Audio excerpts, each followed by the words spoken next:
very pleased to be here. Thank you, Minister, also. Thank you, Svetlana, for this welcome. Very nice to be in a green transition forum. Somehow the word green has become a little bit less popular the last couple of years, and I'm very pleased that green is still very popular here.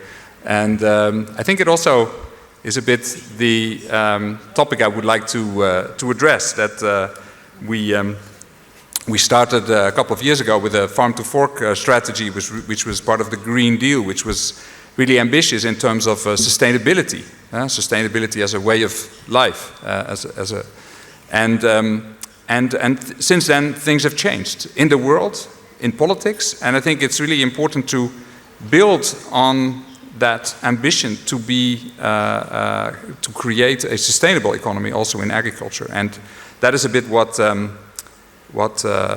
Commissioner Hansen has done with his vision for agriculture and food, to build on that, but also to steer in the direction of, and I think the title of the seminar shows that, to steer also in the direction of resilience. I think that is probably the key word for a lot of panels this week, but particularly also in the topic of agriculture. So what I would like to do in the couple of minutes that you've given to me is focus on this change and focus on the key priorities that are outlined in the Vision for Agriculture and Food. Make a few hints towards the future agricultural policy, but obviously, as many of you, I'm sure there's a lot of specialists in the room, know that the Commission is still preparing the proposals for the next agricultural policy that is going to be in place after 2027. And obviously I need to respect the decisions of my political masters and the ongoing work that is still taking place. But to come to what has really changed, I think in the Vision for Agriculture, the Commission has highlighted one very important aspect, which is security. I tend to say agriculture is not about food security, it's about security. So it's about much more than only the dimensions of food security, which were eloquently presented also by the Member of Parliament in the video we saw. But it's about our security on a geopolitical level, and that means we need to reduce our vulnerabilities. That is the core of our security narrative, and it doesn't mean turning our backs to the world. Food sovereignty doesn't mean no more trade. Food sovereignty means reducing our vulnerabilities. And strategic stocks, we heard about that, but the real way of ensuring our security is having productive agriculture in all parts of the European Union. The other aspect, I think, what has really changed or has become even more part of our daily life, unfortunately, is the effects of climate change. I think when we drafted the farm-to-fork strategy, we talked a lot about climate adaptation, we underlined the importance of climate mitigation, but this was not for everybody yet, at least not for everybody in all parts of Europe, something that happened every year on a farm, something that affected a crop every single year. And I am sure you have been witnessing way too much of that. So we need to really think in terms of how to adjust to climate change, how to make our agricultural systems more resilient. Do we have the right tools in the agricultural policy toolbox to make our agriculture more resilient? I think that's the question we really should be asking ourselves. And another aspect that I would like to highlight is the aspect of dialogue. Whether true or not, the perception was the agricultural policy development, green policy development was too much top-down. And what we really want is to work on the future policies through dialogue, through building trust. We have created a new high-level consultation body with key experts called the European Board on Agri-Food, which came out of a strategic dialogue on agriculture and food that took place last year, also to bring stakeholders together to try to come with commonly shared perspectives, and really these commonly shared perspectives are what the Commission has been building on with our Vision for Agriculture and Food. So I already said that on probably the 16th of July, the Commission will propose a package for the next financial framework. We work in usually 7-year budgetary cycles in the European Union, the next one starting in 2028 to 2034. So in a way, we are really planning for long ahead. We're planning to the middle of the next decade with our budgetary perspectives and also with our policy perspectives and the thinking on the agricultural policy. So the agricultural policy proposals that we are working on are really rooted in our vision for agriculture and food, which has 4 pillars. And I just wanted to say something about these four dimensions, and then obviously happy to engage in discussions on some of the detail afterwards. I think the first dimension is really the attractiveness of farmers, which is we need to help farmers getting a better return from the market, which is all about making sure the markets function, making sure that we recognize the vital role that farmers play, making sure it's attractive to start farming. We heard already about young farmers, and leveraging their entrepreneurial potential. I think we had some conversations in the margin of the conference today really about entrepreneurship and farming. For me, that's one. We need to stimulate and support farmers in really approaching the business in an entrepreneurial way and supporting them in those entrepreneurial decisions in terms of investment, in terms of skill development, in terms of digitalization, in terms of finding markets more broadly than just maybe only for agricultural commodities. And this market aspect also translates then into awarding ecosystem services. Some of the aspects of sustainability are not going to be remunerated by the market. So we also need support for ecosystem services, incentives for ecosystem services. I think that is the key word to mention. We need to work on getting markets for some of the ecosystem services, and we're working hard on getting carbon farming in place so that it can function as a good market, and we need to get the regulation on that right so that it becomes attractive for farmers to do that. We're working on a paper on nature credits to also create markets around that. We are working on bioeconomy. Lots of biomass can be used beyond the traditional uses of agricultural biomass. So there's a lot of work on creating markets, on enabling farmers to make money from markets beyond the traditional markets. And I think it's important to underline that these markets need to function well. We are reviewing the Unfair Trading Practices Directive right now, and we envisage to make proposals to strengthen or improve that regulation in the next years. And then I've talked a lot about the market, and I do so on purpose, and I haven't talked yet about direct payments. But obviously direct payments are important and will continue to be important, but I think it's important to, and that is also what Commissioner Hansen does in this vision, first talk about the market and then underline, indeed, the markets are not working well in all places in agriculture, and we need to continue to support farm income also through direct payments, more targeted than we do today, but to support what farmers get already out of the market. I don't know how much time I still have. I want to focus on the second pillar, which is really all about competitiveness. It's about international partnerships, about exports, about diversifying trade. Earlier I said reducing dependencies. That means mainly in the area of energy, fertilizer and feed. Strengthen risk and crisis management. I'm very pleased that the minister talked about that as well, and the investments that Bulgaria is now making in that area through this strategic plan of the Common Agricultural Policy, because really we need to strengthen risk and crisis management tools given the higher uncertainties. From our side, competitiveness also means simplification. The Commission is working on a lot of simplification packages in all areas of legislation, including on agriculture. We already did a package for the Common Agricultural Policy that was published in May. It's now in discussion with the Council and the Parliament. We're coming with a second package for agriculture which relates to legislation that is not the Common Agricultural Policy. So, for example, the area of pesticides. A third aspect I would like to underline is the green element. I started talking about green, but farming hand in hand with nature, we say in the vision, farming within planetary boundaries. So there, the first message is that we need to implement and streamline and enforce existing legislation. And I think that's very important, because before we start to think about what other legislation might be necessary, it's time to now make sure that we implement what we have, and also that we streamline and see if we can simplify some of the legislation that we are having. So I think that is an important message, that we have stability in that regard. Stability of legislation to protect our natural resources, which are key, of course, for agriculture. Then we have a very important dynamic dimension of this green element is climate policy. We need to contribute as agricultural sector, as land use sector, to the objectives of climate neutrality that the European Union has set in 2050. And we believe very strongly that we need to provide incentives for farmers to do so. I already mentioned carbon farming, but also through the Common Agricultural Policy, through our eco schemes, we have been calculating that we are very effective in reaching now the 2030 targets. And one of the reflections now is how can we improve this further to contribute to the 2040 targets of the European Union.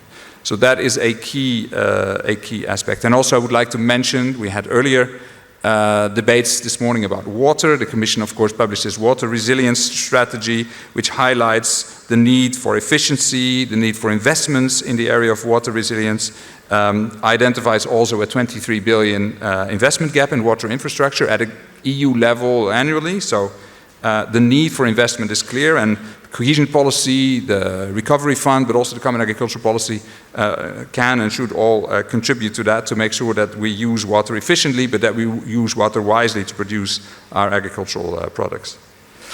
Finally, a fourth area, which is on rural areas. I think it's already been addressed, also the importance of the wider rural area to make living and working in rural areas attractive.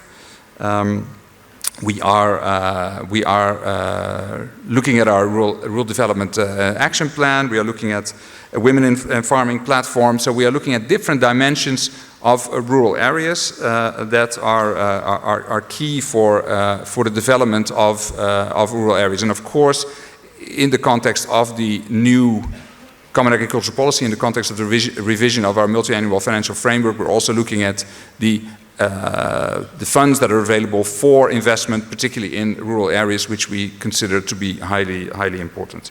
So with that, with those four pillars, attractiveness, competitiveness, the green aspects, and attractive rural areas, I think we have very important and hopefully shared objectives for a future Common Agricultural Policy, and I look forward to discussing more in detail during this panel. Thank you. I can confirm that the Minister is making this point every single time in Brussels, and so are your colleagues.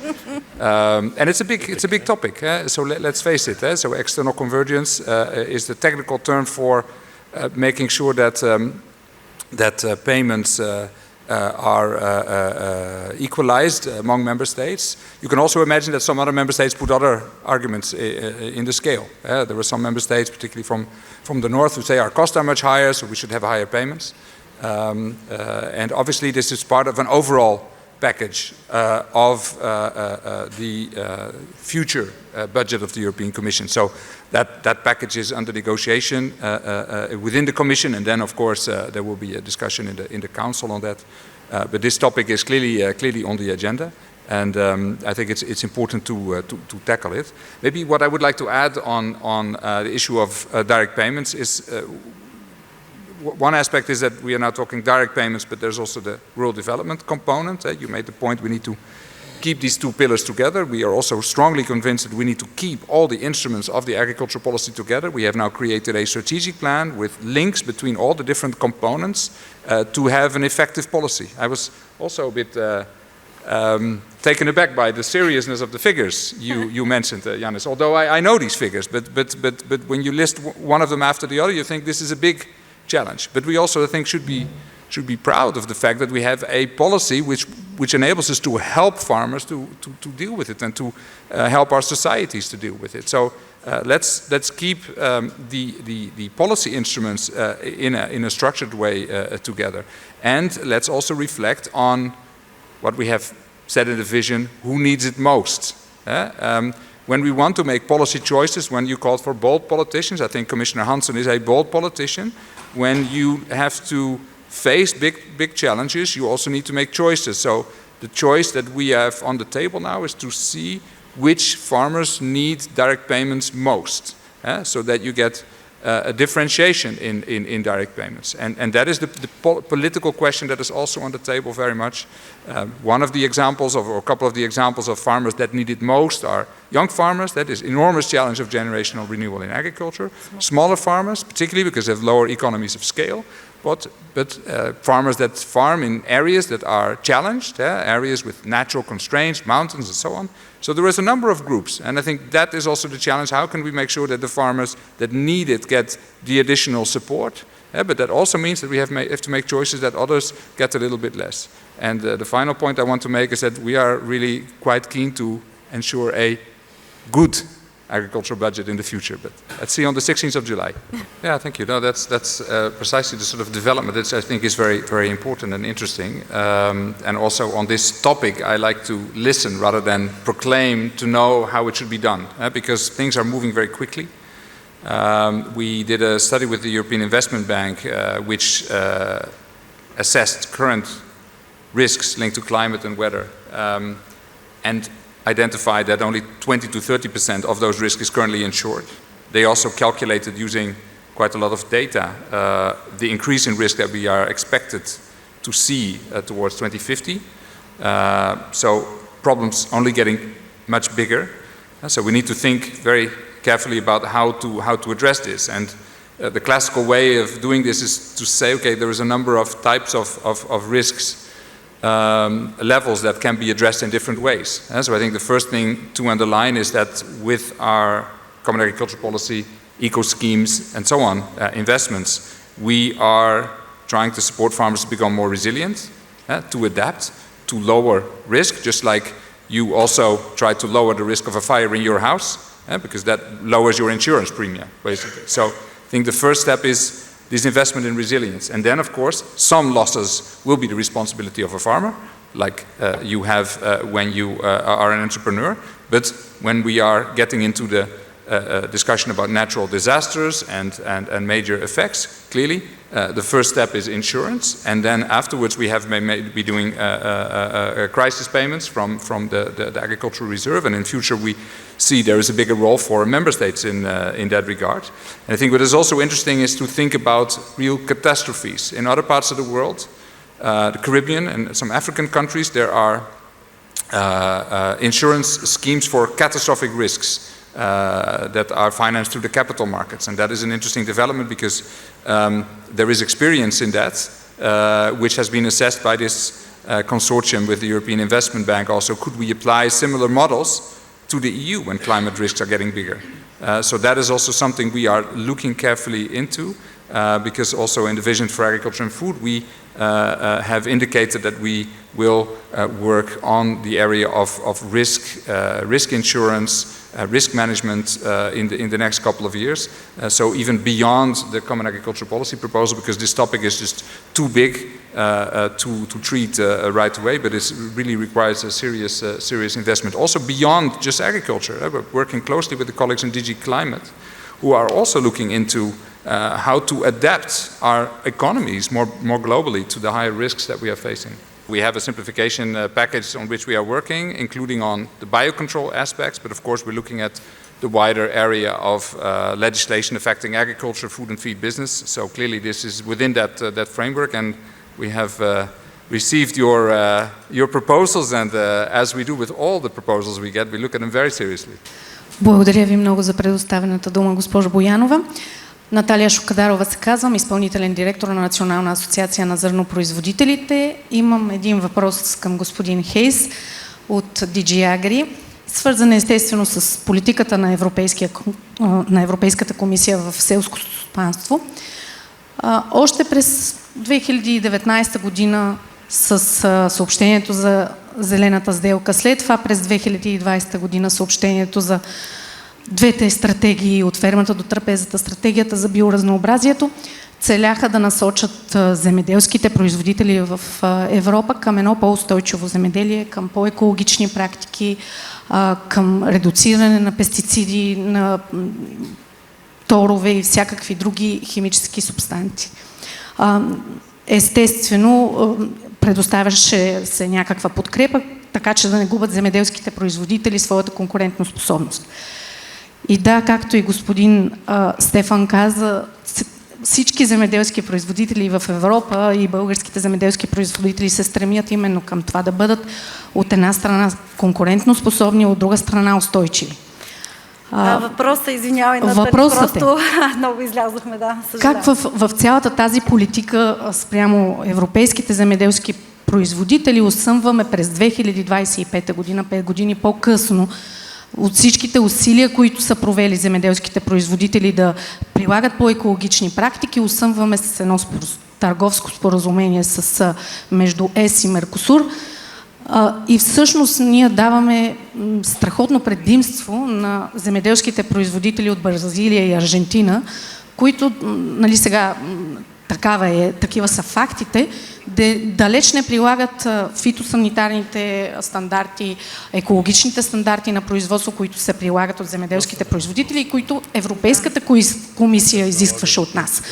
Защо е това противоречиво отношение и как се очаква сега европейските производители да са конкурентно способни и устойчиви, пък същевременно даваме толеранс към други производствени практики? Мисля, че стана ясен въпросът. Моля за кратък отговор.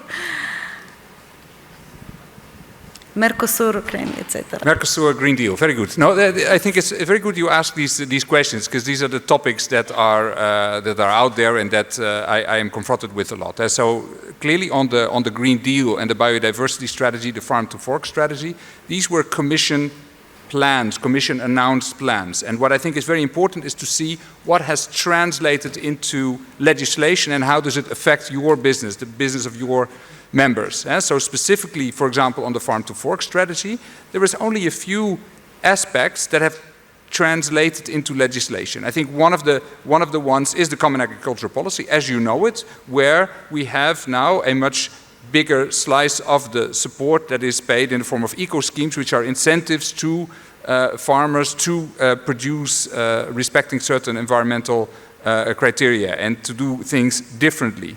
So I think that is a clear outcome. I think without the farm to fork strategy, this would not have been in the same way. On other aspects, for example, from the biodiversity strategy, we have the nature restoration regulation, which has only recently been adopted and which still has to be implemented. And member states are looking how to do this. So I think we should not mix the announced plans with the way it's been translated. And I think the vision for agriculture and food that I talked about today clearly highlights the competitiveness angle and tries to balance sustainability and competitiveness, like we've been saying. So even on some of the legislation linked to the Green Deal that has been put into place, corporate sustainability reporting, we have already made a proposal to reduce some of the administrative burden linked to that. So we're also adjusting the way in which this affects business. Now then on Mercosur, if I may, there I think you asked, am I in favor of the Mercosur deal? Yes, the European Commission has signed this deal with the Mercosur countries in Latin America. We believe it's geopolitically extremely important to have access to that market, also for agriculture, because we can also export a lot of agricultural products. And with regard to the sensitive products that these countries can export to the European Union, we have negotiated relatively small tariff rate quotas to avoid that the products from these markets are overflowing, are disturbing our market. And then on the particular point on pesticide, which you mentioned, the Commission in the Vision for Agriculture and Food has clearly said that we are looking at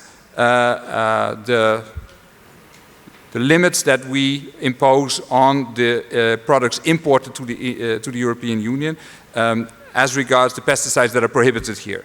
But that requires a change in legislation. This is the maximum residue limit legislation, which is a piece of legislation that requires us to do an impact assessment, and we are starting the impact assessment this year to look particularly into that. But more widely, I would like to say that with Mercosur, we have a number of environmental conditions and criteria within the agreement that we do not have with anybody else. So I think in a way, this agreement helps us also to achieve global sustainability objectives. Thanks.